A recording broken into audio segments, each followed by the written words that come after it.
तो एनडीए के अंदर भी घमासान मचा हुआ है। नमस्कार, सिटी पोस्ट में आपका स्वागत है। मैं हूं श्रीकांत प्रत्युष। आपको लगातार हम खबर दिखा रहे हैं कि बिहार में चुनावी तैयारी शुरू हो चुकी है और महागठबंधन एनडीए के बीच मुकाबला है, लेकिन दोनों ही गठबंधन के बीच सीटों की संख्या को लेकर रार मची हुई है। चिराग पासवान ने इशारे में नीतीश कुमार के नेतृत्व पर भी सवाल खड़ा कर दिया है। अब तक तो बिहार में ये तय था कि एनडीए का नेतृत्व मुख्यमंत्री नीतीश कुमार ही करेंगे। अमित शाह भी कह चुके हैं और जेपी नड्डा भी बार बार कह चुके हैं कि नीतीश कुमार ही बिहार में विधानसभा चुनाव में एनडीए का नेतृत्व करेंगे, यानी वही मुख्यमंत्री होंगे।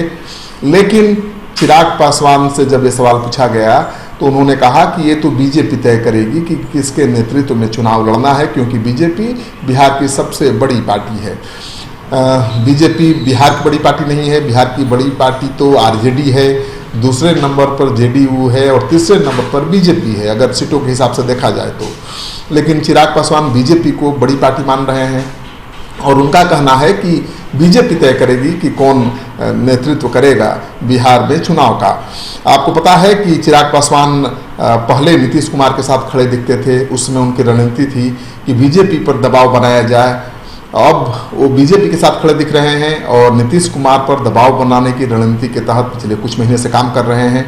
अपने बिहारी फर्स्ट के यात्रा के दौरान बिहार सरकार के कामकाज पर उन्होंने टिप्पणी की थी, कामकाज को लेकर सवाल उठाया था, कानून व्यवस्था को लेकर सवाल उठाया था, प्रवासी मजदूरों की समस्याओं को लेकर भी बिहार सरकार को कई बार कटघरे में खड़ा करने की कोशिश की थी। और अब वो कह रहे हैं कि बीजेपी तय करेगी कि किसके नेतृत्व में चुनाव लड़ना है। यहीं चिराग पासवान पहले ये कहते नहीं थकते थे कि नीतीश कुमार ने बहुत अच्छा काम किया है, बहुत अच्छा काम कर रहे हैं और उनके चेहरे पर ही बिहार का चुनाव लड़ा जाएगा। लेकिन अचानक उनके सुर बदल गए हैं और इसको लेकर अटकलों का बाजार गर्म हो गया है।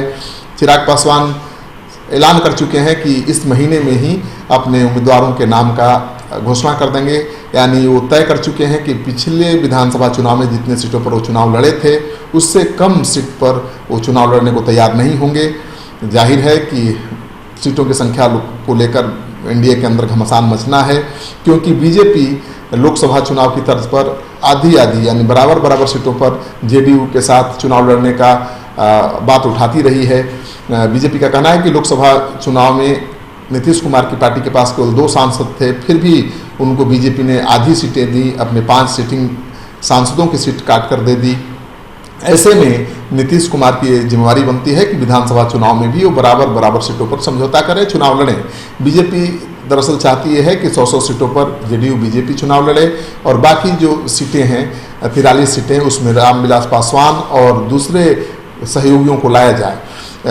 बीजेपी की रणनीति यह है कि रामविलास पासवान की पार्टी को 25 सीट दिया जाए और बाकी जो सीटें बचेंगी 18 उसके बलबूते मुकेश सहनी या जीतन राम मांझी को लाने की कोशिश हो सकती है। लेकिन सबसे बड़ा सवाल कि आखिर चिराग पासवान ने नीतीश कुमार के नेतृत्व पर कैसे सवाल उठाया है, क्योंकि हमेशा नीतीश कुमार के साथ खड़े दिखते रहे हैं, लेकिन हाल के कुछ दिनों से उनका स्टैंड बदल गया है और अब लगता है कि बीजेपी के इशारे पर ही चिराग पासवान नीतीश कुमार को दबाव में लेने की कोशिश कर रहे हैं। लेकिन सबसे बड़ा सवाल कि अब तक हमेशा बड़े भाई की भूमिका में जेडीयू रहा है, बीजेपी से 40 से ज़्यादा सीटों पर चुनाव लड़ता रहा है, क्या इस बार बराबर सीटों पर चुनाव लड़ने के लिए तैयार होगा?